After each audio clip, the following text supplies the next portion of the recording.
the seven sages, those who are today referred to as Saptarishis, who were the first disciples of Adi Yogi, they asked, looked up at the empty, limitless sky, and they asked, how big is this cosmos? Where does it begin? Where does it end? How long would it take for us to travel from one end to another? Adi Yogi laughed at their childish question and said, your entire cosmos, I can pack it into your mustard seed. That's some efficient packing, huh? Then they were flabbergasted by this.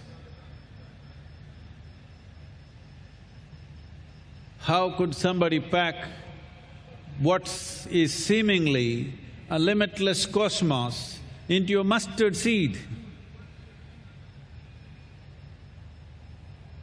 But when he said, I can pack it into a mustard seed,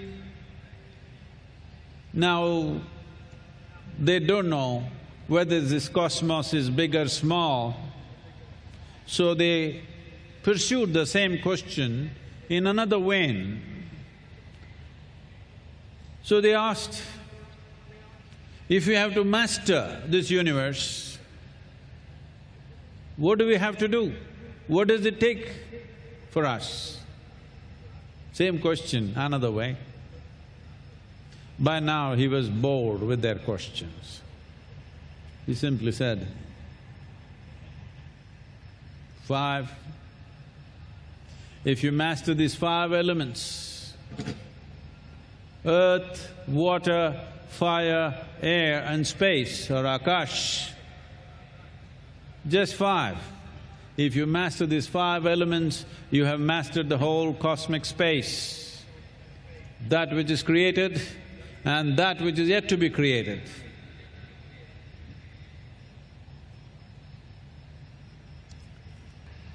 When they asked how to grasp, how to master this cosmos, Adi Yogi said 5.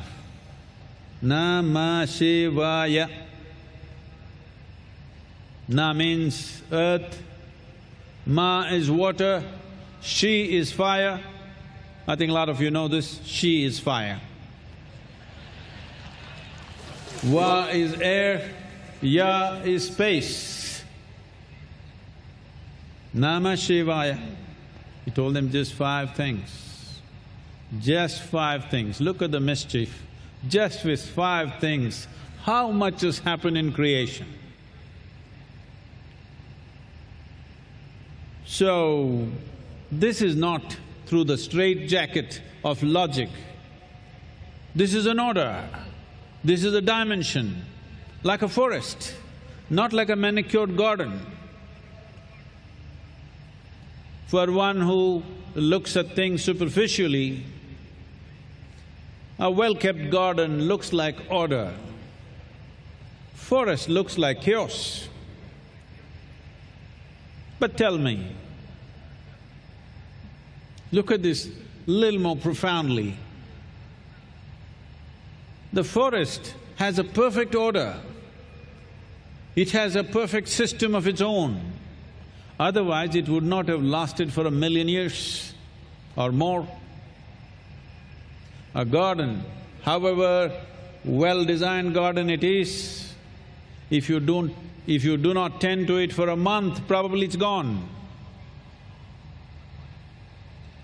So we are talking about a different dimension of order, like a forest, which on the surface looks chaotic, but is in perfect order. The very longevity says that it's in order, otherwise it wouldn't exist.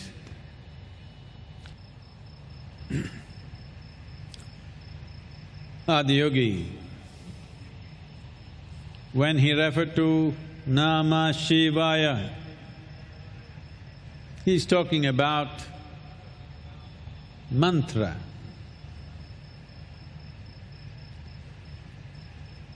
Mantra is that dimension of sound which is mathematically perfect. Music is melodious when it's mathematically correct, but music has invested too much into aesthetics. But a mantra is not about aesthetics, it's pure mathematics. There are school children here, I think I'm hearing, they're saying, Sadhguru, once again if you say mathematics, we'll fall asleep right here.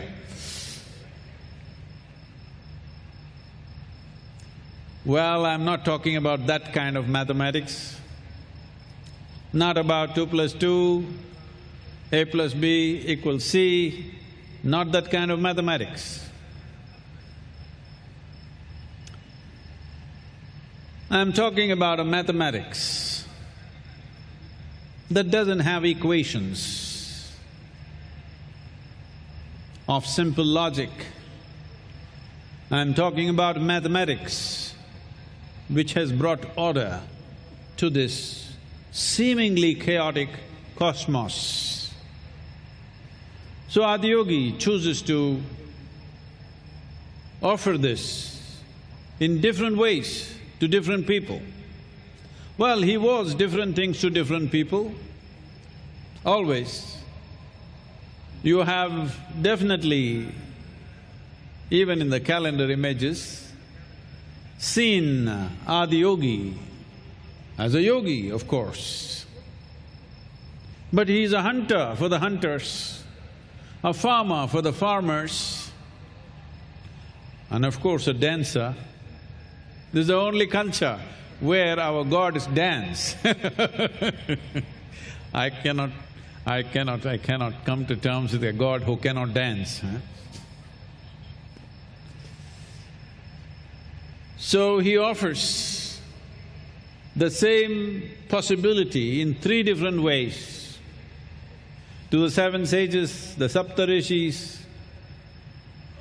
He talks about elaborate science, he propounds various theories and dimensions, 112 methodologies, elaborate systems, 112 systems. That is why here, symbolically, Adiyogi is standing up 112 feet tall. Anyway, I want to inform you, today the tourism department, the Ministry of Tourism of Government of India has recognized Adiyogi as a part of Incredible India site.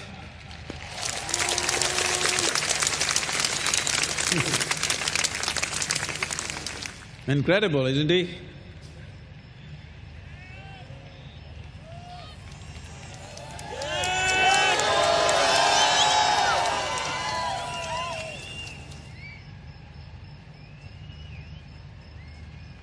So, Adiyogi offers it in 3 different dimensions. To the 7 sages, he expounds a profound science with 112 different dimensions and systems. In fact,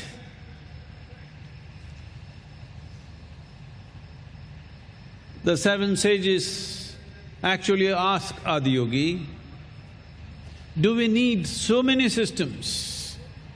After all, human beings are human beings. Just a few systems, maybe 3, maybe 10, maybe 12 would be enough. 112. Do we need this many systems? Do we need to master this many? Do we need to know this many? So Adiyogi said, right now, you may not be able to recognize this. As human intellect evolves, and this is fantastic that he says, when a time comes when there is no work on a man's hands. When that time comes, 112 methods will become necessary because human mind will take on every possible form that it can. He's talking about today's age, the age of technology, when men's hands have no physical work. See how many of you become slowly like the globe? Because there is no work on the hand. 15,000 years ago, he talks about a time where time will come when men will have no work on their hands. At that time, their mind will take on so many formations that you will need all these methods. So he goes about with the seven sages with extreme sense of mathematics and logic. Then in between, Parvati asks questions. He smiles at her and says, "The Divine One, you don't bother about these things."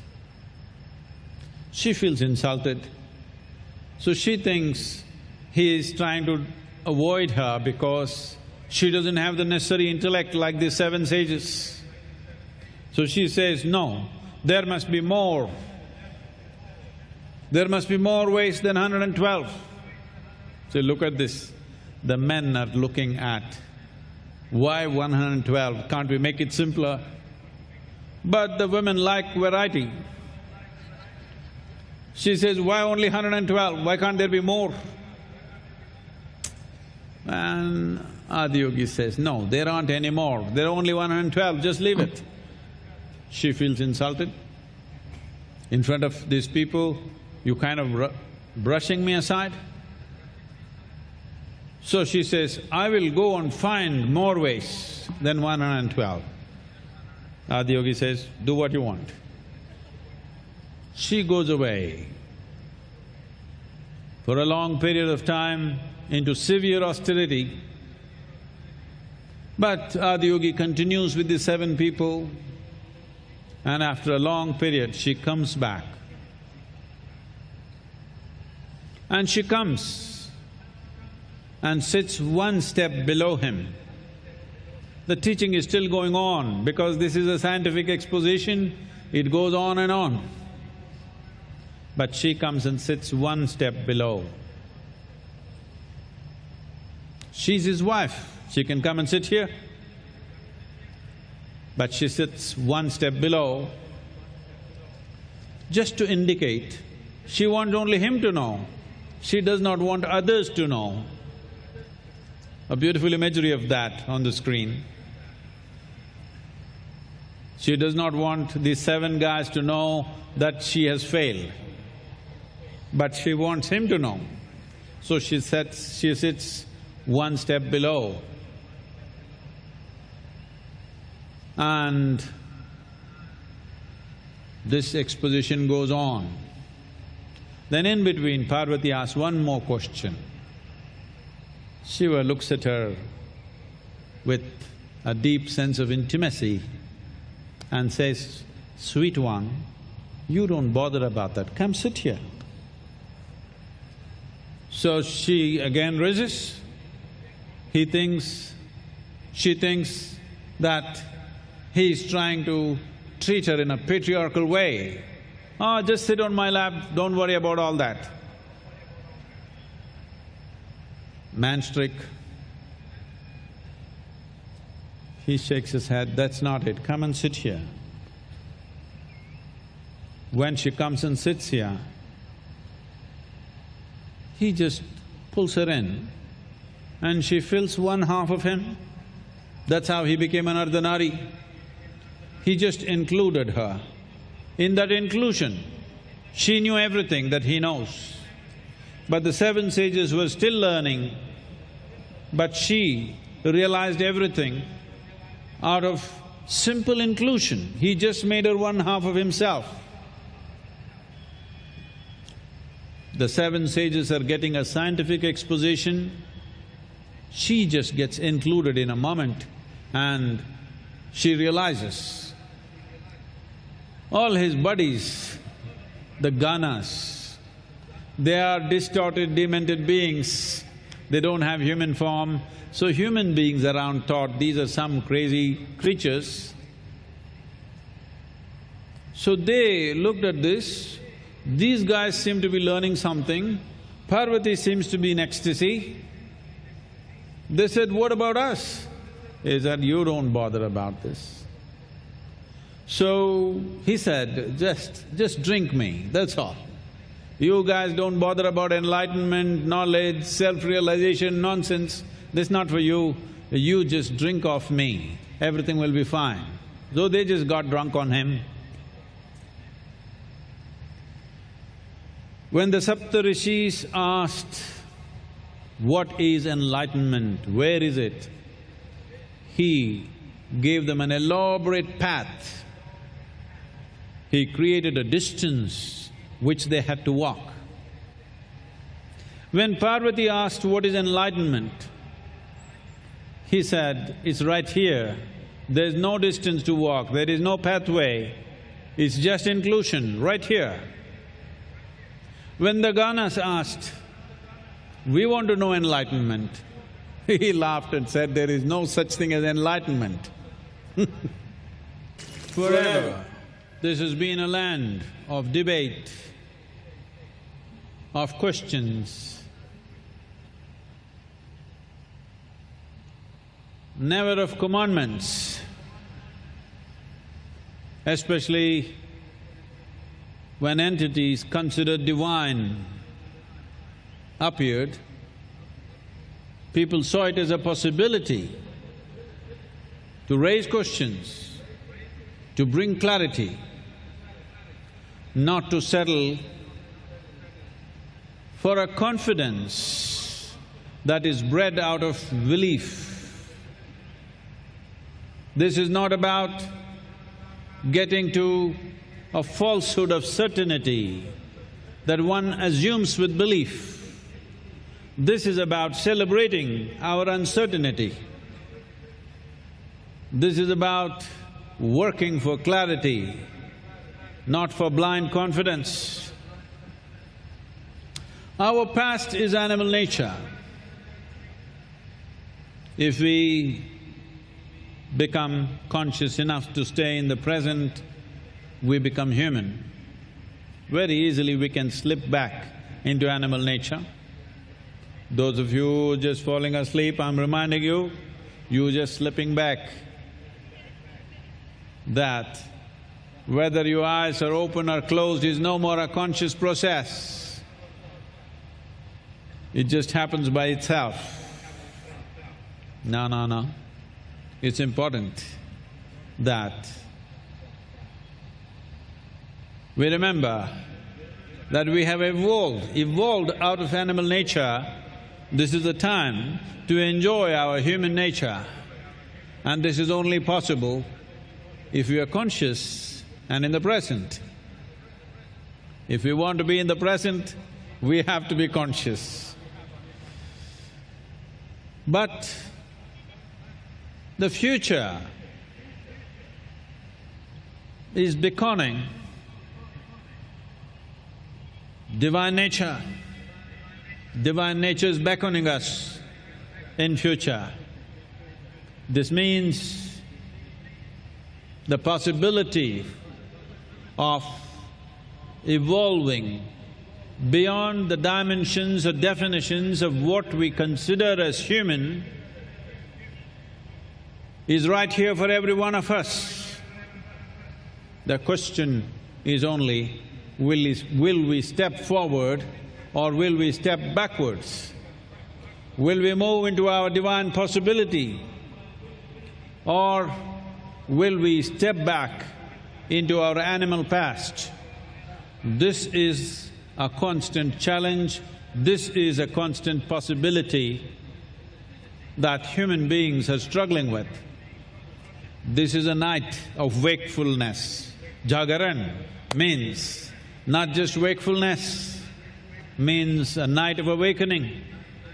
If this is your night of awakening, we must step forward into the divine possibility, not backwards into our animal past.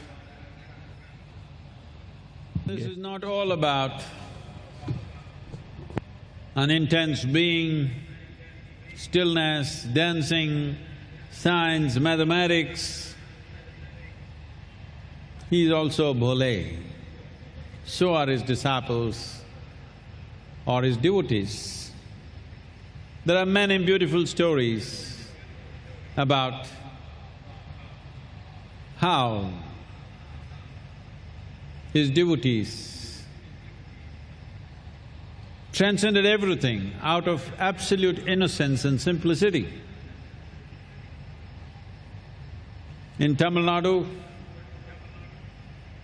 I think nobody would have not heard of Pusalar, the great sage of the past, a devotee.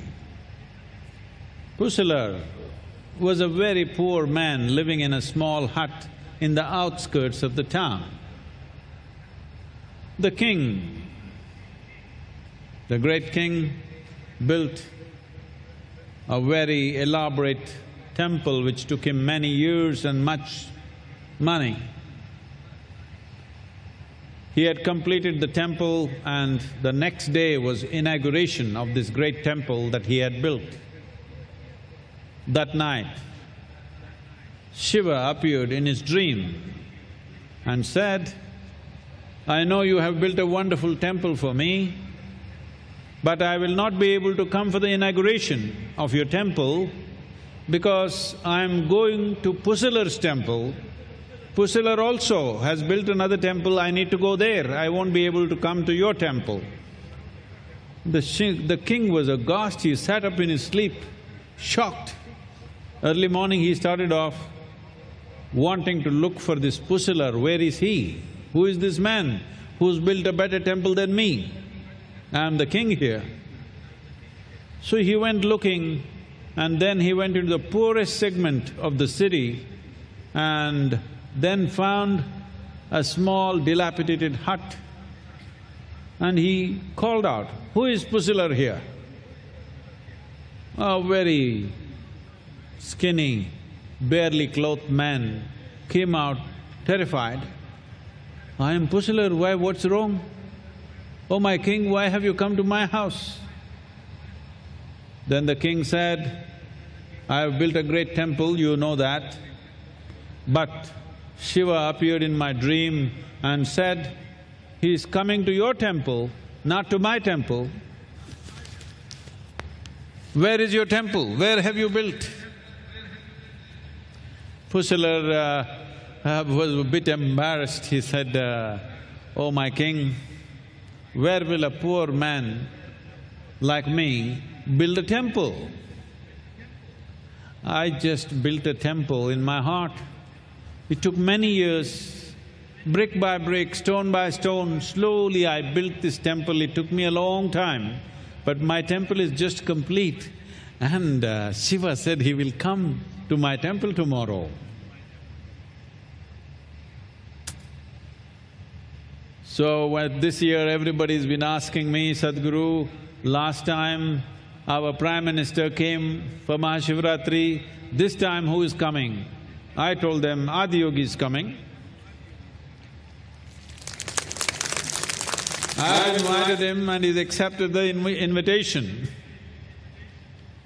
Not because we built up a big image of him here. I'm sure he's not impressed by this image, not am I. But we built a wonderful temple in our heart. He cannot ignore that, he has to be here.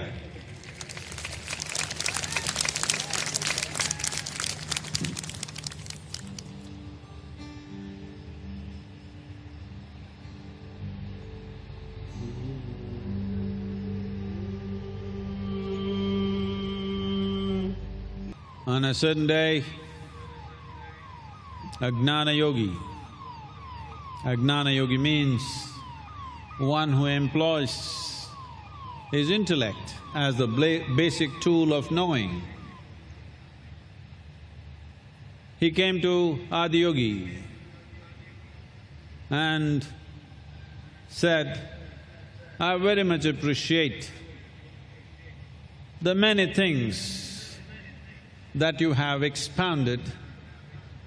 Sounds very scientific, logically correct, but a whole lot of your devotees are always shouting your name, Shambho, Shiva, and going around doing crazy things. How do you allow these people, these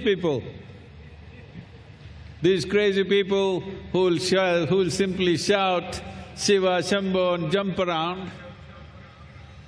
What kind of science is that? You should not allow these things. So Adiyogi said, see here, do you see that little worm crawling? Just go near the worm and say, Shiva Shambho. Said, why not? And went to the worm and said, Shiva Shambho. The worm just fell dead right there. The Gnana Yogi was shocked. The mantra kills. Yes, it does. What is the purpose of this? I utter the mantra and the poor creature dies. The Adiyogi said, leave that. Here, a butterfly. See, butterfly. Say Shiva Shambho to that. But he was hesitant now, I don't want to kill a butterfly. Doesn't matter, say Shiva Shambho to butterfly. He said, Shiva Shambho, poof, the butterfly died. Then now he was aghast, what is this? What is the point of this kind of mantra? This looks like a gun, Shiva Shambho, boom, they're dead. Then a young fawn, a young deer was romping around. Adiyogi said, look at the deer and say Shiva Shambho. Said, no, I'm not going to do this. Adiyogi said, just do it. He said, Shiva Shambho. The deer fell dead right there. Just then, a couple came with a little infant in their hand for blessing. Adiyogi looked at the little child and said, say Shiva Shambho to this child. He said, no way, you're not going to make me do that. I am not going to kill this child. Just then, this little infant sat up and spoke, I was a worm, you uttered the mantra, I became a butterfly, you uttered the mantra, I became a deer, you uttered the mantra, I've become human, please say it, let me become divine.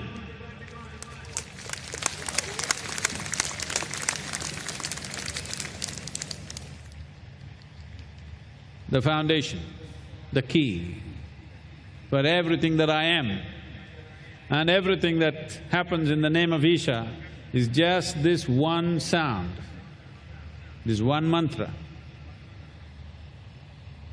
I'm talking about a key. Hello, those of you, they're walking around people, you must sit down, we were going to do something now. Everybody sit down, ellaru ukkandukono. Please sit down. Please sit down wherever you are. We'll do a simple thing, very simple thing, but this will start a new process in your life. This is the key. As I said, key is a phenomenal instrument only if you know how to use it, otherwise it's just a piece of metal. So is a mantra. Today, modern science is beginning to recognize that the entire universe is just a reverberation of energy. Where there is a vibration, there is bound to be a sound. So, universe is a complex amalgamation of sounds. In this web, an enormous, limitless web of sounds, a few key sounds have been identified, which we refer to as mantra. It's very important that the mantra, a specific mantra, goes into the right keyhole and you turn it the right way. Any number of times I see people doing this. You give them a key, they do not know which way to turn it, they'll do this way, this way, this way, this way. It's not going to work like that. You have to turn it in a specific way, depending upon the nature of the lock, depending upon the nature of that dimension, accordingly it works. So, we will do this mantra in a particular way. I want you to listen to the instructions carefully, before that the translation, please.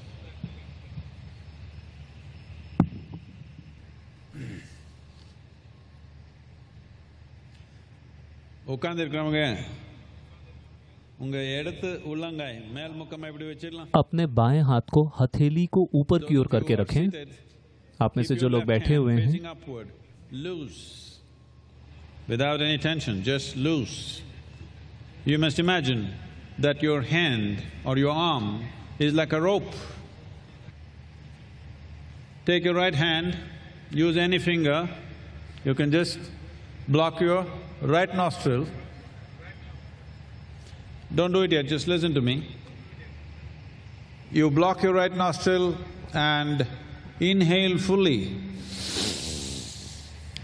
forcefully like that, and all the air that you have gathered with the inhalation should go out with one sound, like this. Shambho.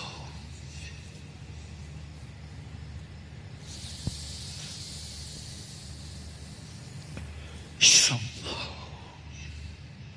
Sit with a slightly upturned face. Please close your eyes. आंखें बंद कीजिए, चेहरा जरा सा ऊपर उठा हुआ. Take a full breath. एक गहरी सांस अंदर लीजिए. Shambho. Shambho. Shambho.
Just sit still. Keep your eyes closed. Just sit still. அப்படியே கண்ணு மூடி அசைவில்லாம உட்காரணும். बिल्कुल स्थिर होके बैठिए, आंखें बंद रखिए, बिल्कुल स्थिर होके बैठिए. Keep your eyes closed and just sit still, unmoving.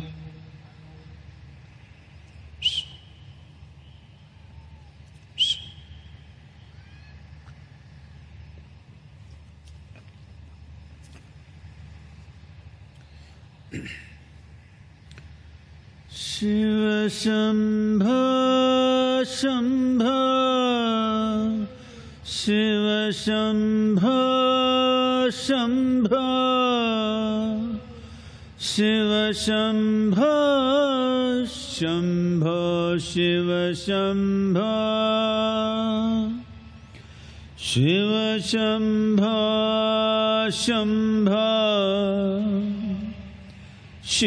Shambho Shambho Shiva Shambho Shambho Shiva Shambho Shambho Shiva Shambho Shiva Shambho Shambho Shiva Shambho Shambho Shiva Shambho Shambho Shiva Shambho Shiva Shambho Shambho Shiva Shambho Shambho Shiva Shambho Shambho Shiva Shambho Shiva Shambho Shambho Shiva Shambho Shambho Shiva Shambho Shambho Shiva Shambho Shiva Shambho Shambho Shiva Shambho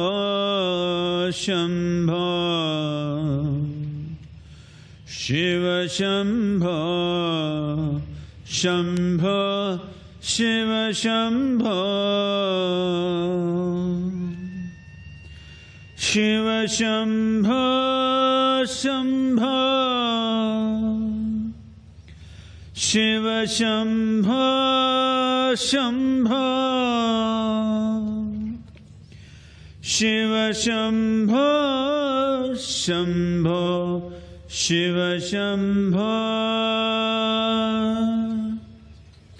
Shiva Shambho Shambho Shiva Shambho Shambho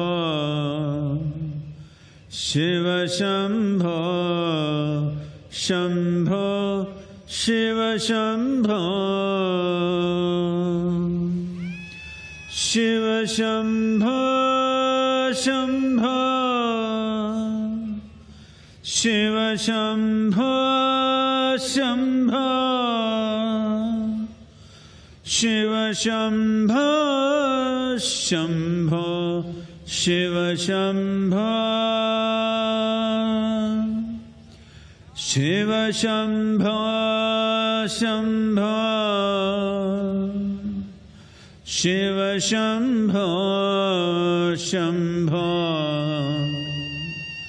Shiva Shambho Shambho Shiva Shambho